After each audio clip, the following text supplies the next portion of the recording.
ശാന്താകാരം ഭുജഗശയനം പത്മനാഭം സുരേശം വിശ്വാധാരം ഗഗനസദൃശം മേഘവർണം ശുഭാംഗം ലക്ഷ്മീകാന്തം കമലനയനം യോഗിഹൃദ്ധ്യാനഗമ്യം വന്ദേ വിഷ്ണും ഭവഭയഹരം സർവലോകൈകനാഥം. നമസ്തേ പ്രിയമുള്ള ഡോക്ടർ മാരാജി പ്രേക്ഷകരെ, നാം വാരഫലമാണ് ചർച്ച ചെയ്തുകൊണ്ടിരിക്കുന്നത്.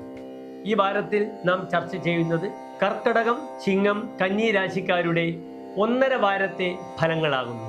അതായത് 1799 മിഥുനം 22-ാം തീയതി മുതൽ 31-ാം തീയതി വരെയുള്ള 2024 ജൂലൈ 6-ാം തീയതി മുതൽ 15-ാം തീയതി വരെയുള്ള 10 ദിവസക്കാലത്തെ ശുഭാശുഭ ഫലങ്ങളാണ് ഡോക്ടർ മാരാജി നിങ്ങളുമായി ചർച്ച ചെയ്യുന്നത്. ആദ്യമായി നമുക്ക് കർക്കിടകം രാശിയിലേക്ക് വരാം. കർക്കിടകൻ രാശി എന്നാൽ പുണർദം നക്ഷത്രത്തിന്റെ അവസാനത്തെ 15 നാഴിക, പൂയം, ആയില്യം നക്ഷത്രവും അടങ്ങുന്ന രാശിയാകുന്നു. ഇവിടെ ഇന്ന് കർക്കിടകൻ രാശിയിൽ ഭാവത്തിൽ ബുധൻ, 3-ാം ഭാവത്തിൽ കേതു, അഷ്ടമത്തിൽ ശനി, 9-ാം ഭാവത്തിൽ രാഹു, 10-ാം ഭാവത്തിൽ ചൊവ്വ, 11-ൽ വ്യാഴം, 12-ൽ സൂര്യൻ, ചന്ദ്രൻ, ശുക്രനും.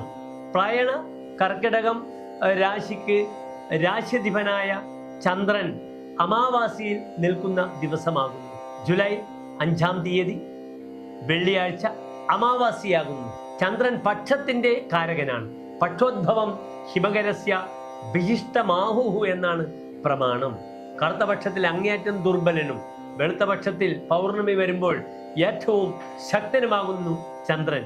കറുത്ത പക്ഷത്തിലും വെളുത്ത പക്ഷത്തിലുമുള്ള സ്വഭാവങ്ങളും സാമ്പത്തികമായ വിഷയങ്ങളുമെല്ലാം കർക്കിടകൻ രാശിയിൽ കാണാം. ക്ഷയധനേഹി സംയുജ്യതേ ചന്ദ്രവത് എന്നാണ്. ചന്ദ്രനെ പോലെ ക്ഷയവും വൃദ്ധിയും ഉണ്ടാക്കുന്നു ഈ കർക്കിടകം രാശിക്കാർക്ക് പൊതുവെ ധനവിഷയത്തിൽ. ഞാൻ സൂചിപ്പിച്ചു, ജൂലൈ 5-ന് കറുത്ത വാവായിരുന്നു. അതിന് 2 ദിവസം മുതൽ തന്നെ ഞാൻ ശുഭദിനങ്ങളൊന്നും കഴിഞ്ഞ വാരം കർക്കിടകൻ രാശിക്കാർക്ക് നൽകിയിരുന്നില്ല. ഇന്ന് കർക്കിടകൻ രാശിക്കാർക്ക് ഒന്ന് സ്റ്റേണായി നിന്ന് ഭൂമിയിൽ നിൽക്കണമെങ്കിൽ 6-ാം തീയതി ചന്ദ്രൻ സ്വക്ഷേത്രത്തിൽ വരേണ്ടിയിരിക്കുന്നു. 6-ാം തീയതി ചന്ദ്രൻ അമാവാസി കഴിഞ്ഞ് പുണർദം നക്ഷത്രത്തിൽ കർക്കിടകൻ രാശിയിലേക്ക് പ്രവേശിക്കുന്നു. എങ്കിലും അന്ന് പ്രതിപദമാണ്, ദാരിദ്ര്യമുള്ള തിഥിയാണ്. അതിനാൽ 7-ാം തീയതി ഞായറാഴ്ച മുതലാണ് കർക്കിടകൻ രാശിക്കാർക്ക് പൂയം നക്ഷത്രത്തിൽ വെളുത്ത പക്ഷത്തിലെ ദ്വിതീയ തിഥി മുതലാണ് പ്രായണ അനുകൂലമായ സമയം സംജാതമാകുന്നത്. അന്ന് ശുക്രനും കർക്കിടകൻ രാശിയിലേക്ക് വരുന്നു. അതൊരു നല്ല അനുകൂലമായ വിഷയമാകുന്നു. ത്രിഗ്രഹ യോഗമാകുന്നു. ചന്ദ്രൻ, ബുധൻ, ശുക്രൻ, ഈ 3 ഗ്രഹങ്ങളും കർക്കിടക രാശിയിൽ നിൽക്കുന്നത് ജൂലൈ 7-ാം തീയതി മുതൽ കർക്കിടകൻ രാശിക്കാർക്ക് പ്രായണ ഒരു അനുകൂലമായ 1.5 വാരം 10 ദിവസം ഫലത്തെ പ്രദാനം ചെയ്യുന്നതാണ്. ഇവിടെ മറ്റൊരു പ്രധാനപ്പെട്ട വിഷയം വിവാഹ തീരുമാനങ്ങൾ, നല്ല സൗഹൃദങ്ങൾ, യാത്ര, ഇതൊക്കെ ചിന്തിക്കേണ്ടുന്ന ശനി വളരെ ദുർബലമായി അഷ്ടമ ഭാവത്തിലായിരുന്നു. ശനിയും ഇന്ന് ചാരവശാൽ വക്രിയായി സഞ്ചരിച്ചു കൊണ്ടിരിക്കുന്നു. അതുകൊണ്ട് ഈ വിഷയങ്ങളിലെല്ലാം തന്നെ, സൗഹൃദങ്ങൾ, വിവാഹ വിഷയം, യാത്രയിലെല്ലാം തന്നെ വളരെ അനുകൂലമായ ഒരു സ്ഥിതി കർക്കിടകം രാശിക്കാർക്ക് സംജാതമാകുന്നതാണ്. ലഗ്നത്തിലെ ചന്ദ്രൻ മാന അർത്ഥ സൗഖ്യാവഹ, അഭിമാനവും ധനവും സുഖത്തെയും പ്രദാനം ചെയ്യുന്നു. ലഗ്നത്തിലെ ബുധൻ വളരെ ശാന്തമായി എല്ലാ പ്രശ്നങ്ങൾക്കും പരിഹാരം നിർദ്ദേശിക്കുന്ന കൺസൾട്ടൻസി പ്ലാനറ്റ് ആകുന്നു. രാശിയിലെ ശുക്രനാണെങ്കിലോ സ്മരതിഗുണ സുഖി, ഭൗതിക സുഖങ്ങളുടെ കാരകനായും രാശിയിൽ വർത്തിക്കുന്നു. അതിനാൽ കർക്കിടകൻ രാശിക്കാർക്ക് യാത്രയും വിവാഹ തീരുമാനങ്ങളും സന്താനങ്ങളുടെ പഠനവുമായി ബന്ധപ്പെടുന്ന വിഷയത്തിലും അനുകൂലമായ വാരങ്ങളാകുന്നു. മറ്റ് പ്രധാനപ്പെട്ട ഒരു വിഷയം, സന്താനപതി, ബുദ്ധിപതി അഥവാ കർമ്മപതിയായ ചൊവ്വ വളരെ ശക്തമായി 11-ാം ഭാവത്തിൽ ചൊവ്വയും വ്യാഴവും ഒരു ദിഗ്രഹ യോഗകർത്താവായി ഭവിക്കുകയാണ് ജൂലൈ 12-ാം തീയതി മുതൽ. അതിനാൽ പ്രായണ ജൂലൈ 15-ാം തീയതി വരെയുള്ള ദിനങ്ങൾ കർക്കിടക രാശിയെ സംബന്ധിച്ചിടത്തോളം വളരെ അനുകൂലമാണ്. പുതിയ സന്താന ചിന്തകൾ, സന്താന വിഷയവുമായി ബന്ധപ്പെട്ട് വൈദ്യരെ സന്ദർശിക്കുന്ന ദിവസങ്ങൾ, അല്ലെങ്കിൽ പ്രായമുള്ള മാതാപിതാക്കൾക്ക് തൻ്റെ മക്കൾക്ക് സന്താനങ്ങൾ ഉണ്ടാവുന്ന ഒരു അസുലഭമായ സമയം കർക്കിടക രാശിക്കാർ ഈ ദിനങ്ങളിൽ പ്രദാനം ചെയ്യുന്നു. വളരെ വിശേഷപ്പെട്ട ഒരു ചിന്ത കൂടി നമുക്ക് പങ്കുവെക്കേണ്ടതുണ്ട്. കാരണം വെളുത്തപക്ഷത്തിലെ ശുക്ലപക്ഷ ഷഷ്ഠി തിഥി വരുന്നത് 12-ാം തീയതി വെള്ളിയാഴ്ചയാകും. അതിനാൽ സന്താന വിഷയത്തിൽ ഈ ശുക്ലപക്ഷ ഷഷ്ഠി വ്രതം എടുക്കുന്നത് മക്കളുടെ പഠനം, യാത്ര, അവരുടെ സന്താന വിഷയം, വിവാഹ വിഷയം, ഈ കാര്യങ്ങൾക്കെല്ലാം തന്നെ വളരെ അനുകൂലമായ ഒരു അന്തരീക്ഷം കർക്കിടകം രാശിക്കാർക്ക് ഈ വാരത്തിൽ പ്രദാനം ചെയ്യപ്പെടുന്നതാണ്. ഈ വാരത്തിൽ ദുർബലമായി നിൽക്കുന്ന ഗ്രഹം സൂര്യൻ മാത്രമാണ്. അതിനാൽ ശിവക്ഷേത്രത്തിൽ ധാര, കൂവളമാല, മൃത്യുഞ്ജയ പുഷ്പാഞ്ജലി വഴിപാടായി സമർപ്പിക്കുക. നടു സംബന്ധിച്ച ബുദ്ധിമുട്ടുകളും കണ്ണുകൾക്കുണ്ടാകുന്ന പരിക്കും വളരെ ശ്രദ്ധിക്കണം. അഷ്ടമത്തിലും 12-ലും പാപഗ്രഹങ്ങളാണ്. നേത്ര സംബന്ധമായ ബുദ്ധിമുട്ടുകൾ വളരെയധികം ഉണ്ടാകുന്നതാണ്. സർക്കാർ ഡോക്യുമെന്റ്സുമായി ബന്ധപ്പെടുന്ന വിഷയത്തിൽ, ഗവൺമെന്റുമായി ബന്ധപ്പെടുന്ന ശത്രുത, അല്ലെങ്കിൽ പെട്ടെന്ന് ആദായ നികുതിക്കാർ തൻ്റെ വീട്ടിലോ ഓഫീസിലോ വന്ന് പ്രശ്നങ്ങൾ സൃഷ്ടിക്കുന്ന ഒരവസ്ഥയും സംജാതമാകുന്ന വാരങ്ങളാകുന്നു നിങ്ങളുടെ മുന്നിലുള്ളത്. അനുകൂലമായ ദിവസങ്ങൾ കർക്കിടകം രാശിക്കാർക്ക് 7-ാം തീയതി ഞായറാഴ്ച പൂയം നക്ഷത്രം പ്രായണ വളരെ അനുകൂലമാണ്. അന്ന് വെളുത്തപക്ഷത്തിലെ ദ്വിതീയ തിഥിയാകുന്നു. 10-ാം തീയതി ബുധനാഴ്ച വളരെ അനുകൂലമാണ്. കാലത്ത് 7:30 മണി മുതൽ 10 മണി വരെയുള്ള സമയം. 11-ാം തീയതി വ്യാഴാഴ്ച 3 മണിക്ക് ശേഷമുള്ള സമയം വളരെ ഗുണകരമാണ്. 12-ാം തീയതി വെള്ളിയാഴ്ച ശുക്ലപക്ഷ ഷഷ്ഠി തിഥിയാണ്. എല്ലാ കാര്യങ്ങൾക്കും ശുഭമായ ദിനമാകുന്നു. പിന്നീട് 14, 15 തീയതികളും അടുത്ത ഞായറാഴ്ചയും തിങ്കളാഴ്ചയും വളരെ അനുകൂലമായ ദിനങ്ങളാണ്. പക്ഷെ തിഥി വളരെ ദുർബലമാണ്. സാമ്പത്തികമായ വിഷയങ്ങളിൽ ഇടപെടാതിരിക്കുക. മറ്റെല്ലാ കാര്യങ്ങൾക്കും വളരെ അനുകൂലമായ ദിവസങ്ങളാണ്. എല്ലാ കർക്കിടക രാശിക്കാർക്കും വളരെ ശുഭകരമായ വാരങ്ങൾ ആശംസിക്കുന്നു. നന്ദി, നമസ്കാരം. അടുത്തതായി നാം ചർച്ച ചെയ്യുന്നത് ചിങ്ങൻ രാശിയെ കുറിച്ചുള്ള വാരഫലങ്ങളാണ്. നാം ചർച്ച ചെയ്യുന്നത് 10 ദിനങ്ങളാണ്.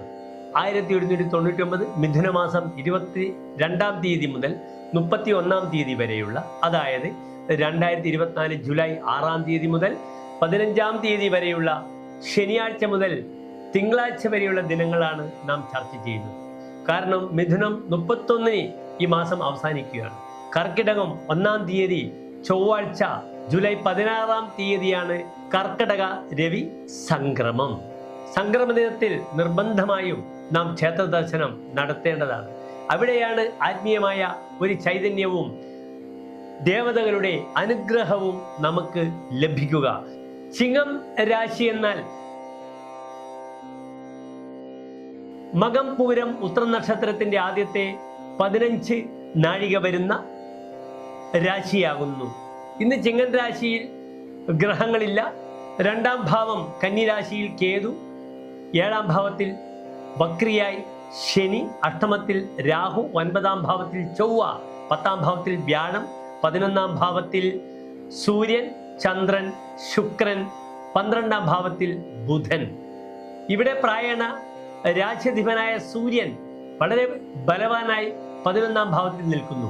11-ാം ഭാവം പാവഗ്രഹങ്ങൾക്കും ശുഭഗ്രഹങ്ങൾക്കും വളരെ അനുകൂലമായ ഭാവമാകുന്നു. സലാഭഹ എന്നാണ് 11-ാം ഭാവത്തിൽ നിൽക്കുന്ന സൂര്യനെ പറ്റി പറഞ്ഞിട്ടുള്ളത്. നൃപദ്വാരതോ രാജമുദ്രാധികാര എന്ന് ചമത്കാര ചിന്താമണി പ്രത്യേകം പരാമർശിക്കുന്നു. രാജാവിലൂടെ തനിക്ക് അധികാരം ലഭിക്കുന്നു 11-ലെ സൂര്യൻ. അതിനൊക്കെ സപ്പോർട്ട് ചെയ്യുന്നു 9-ാം ഭാവത്തിൽ നിൽക്കുന്ന ചൊവ്വ. ധർമ്മേഘവാൻ, ധീരമായി അത് നേരിടുവാനുള്ള കരുത്ത് ചൊവ്വ പ്രദാനം ചെയ്യുന്നു.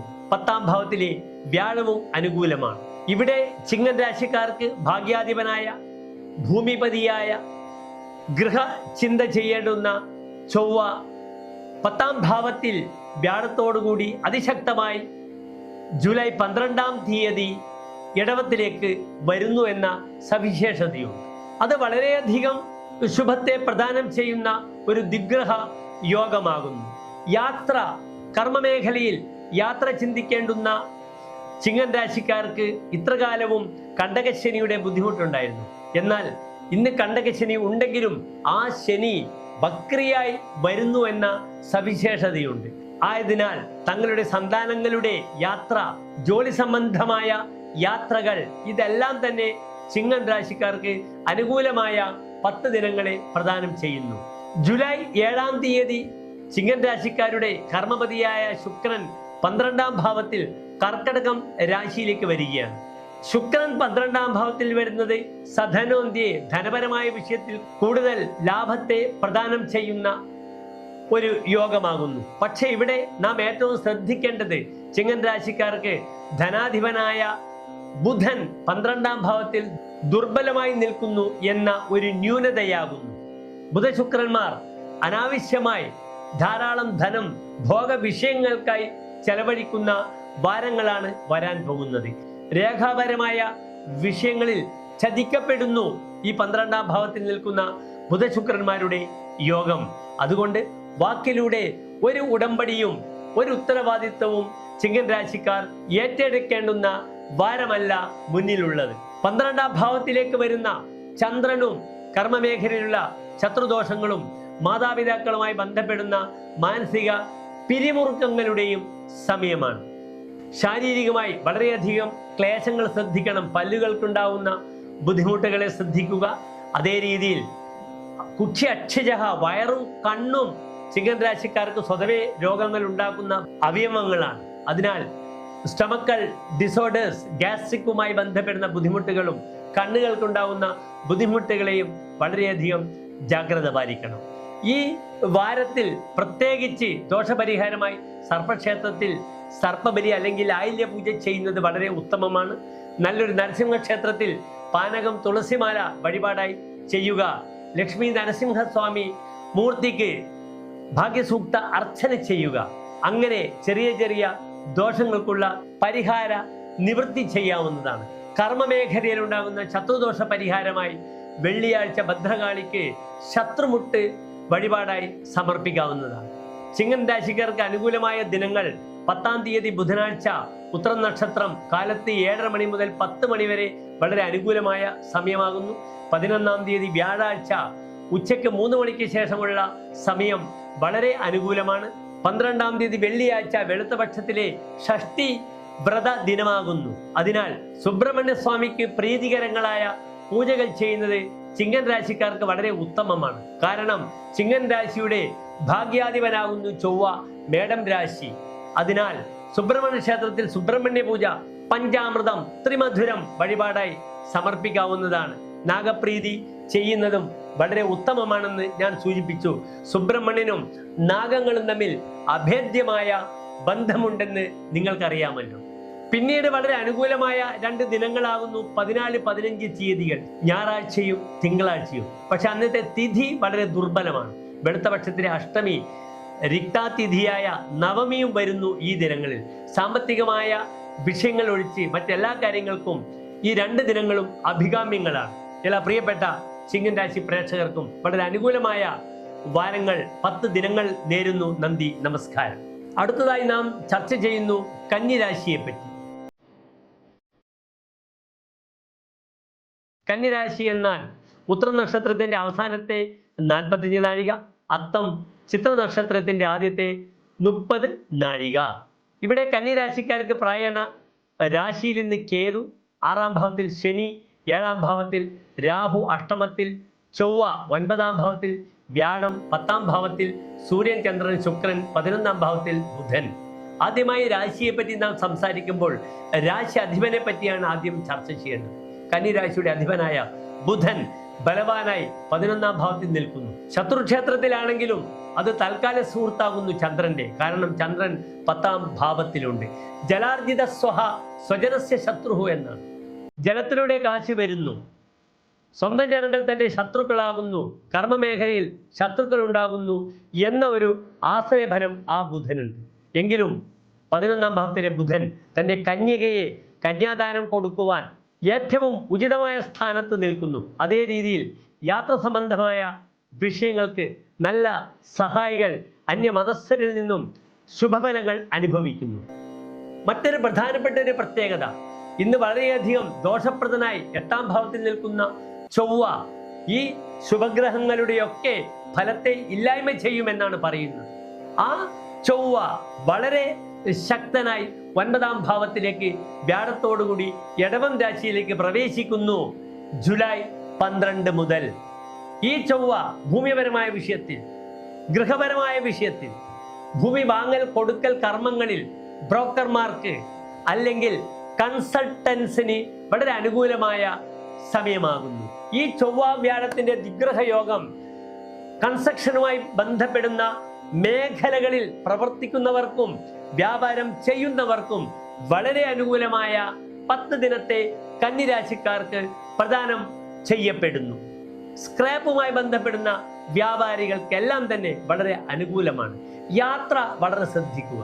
2 വീലറുമായി ബന്ധപ്പെടുന്ന യാത്രയിൽ ശാരീരികമായി സെപ്റ്റംബർ 15 വരെ അപകടങ്ങളുടെ ഒരു ദിനങ്ങളാകുന്നു. 9 ഈ വ്യാഴവും തീർത്ഥാടനവുമായി ബന്ധപ്പെടുന്ന സങ്കേതങ്ങൾ സന്ദർശിക്കുവാനുള്ള അസുലഭമായ ഭാഗ്യത്തെ പ്രദാനം ചെയ്യുന്നതാണ്. സന്താനങ്ങൾക്ക് വളരെ അനുകൂലമാണ്. അവരുടെ വിദ്യാഭ്യാസ വായ്പകളോ അല്ലെങ്കിൽ യാത്രയുമായി ബന്ധപ്പെടുന്ന വിഷയത്തിൽ കന്നിരാശിക്കാർക്കാണ് ഏറ്റവും ഗുണങ്ങൾ ഉണ്ടാകുക. കാരണം കന്നിയുടെ ചിഹ്നം തന്നെ ഒരു തോണിയിൽ സഞ്ചരിക്കുന്ന യുവതിയാണ്. ഇവിടെ കന്നിരാശി പരഗൃഹേഹി വിത്തേഹി സംയുജ്യതേ എന്നാണ്. കന്നിരാശിക്കാർ സ്വന്തം വീടിനേക്കാളും അന്യരുടെ വീട്ടിൽ താമസിക്കുന്നു. അന്യരുടെ ധനം ഉപയോഗിച്ച് കാര്യങ്ങൾ ചെയ്യുന്നു. ബിസിനസ്സിനെക്കാളും കന്നിരാശിക്കാർക്ക് സർവീസ് ഓറിയന്റഡ് ഇൻഡസ്ട്രിയാണ് വളരെ അഭികാമ്യമെന്ന് ഇതിനാൽ പറയപ്പെടുന്നുണ്ട്. ഈ വാരത്തെ ദോഷപരിഹാരമായി കന്നിരാശിക്കാർക്ക് രാഹുപ്രീതി ചെയ്യുന്നത് വളരെ ഗുണമാണ്. ശാരീരികമായ ന്യൂറോ സംബന്ധിച്ച അസ്വസ്ഥതകളും യൂറോളജി മൂത്രാശയ സംബന്ധമായ പ്രശ്നങ്ങൾക്കും ഡയാലിസിസ് പേഷ്യൻസിനുമൊക്കെ ഈ രാഹുപ്രീതി സർപ്പബലി അല്ലെങ്കിൽ ആയില്യ പൂജ സർപ്പക്ഷേത്രത്തിൽ ചെയ്യുന്നത് വളരെ ഗുണകരമായ ഒരു അവസ്ഥയെ സംജാതമാക്കുന്നതാണ്. ഇനി ഈ കന്നിരാശിക്കാർക്ക് അനുകൂലമായ ദിനങ്ങൾ 7ാം തീയതി ഞായറാഴ്ച പൂയം നക്ഷത്രം വളരെ അനുകൂലമാണ്. ഇന്ന് വെളുത്ത പക്ഷത്തിലെ 2ാം തിഥിയാണ്. 10ാം തീയതി ബുധനാഴ്ച കാലത്ത് 7:30 മുതൽ 10 മണി വരെ വിവാഹ തീരുമാനങ്ങൾ യാത്രകൾക്കൊക്കെ വളരെ അനുകൂലമാണ്. ഗർഭിണികൾ യാത്ര ചെയ്യാൻ പാടില്ല, സ്ത്രീകളും ബുധനാഴ്ചകളിൽ വെള്ളിയാഴ്ചകളിൽ.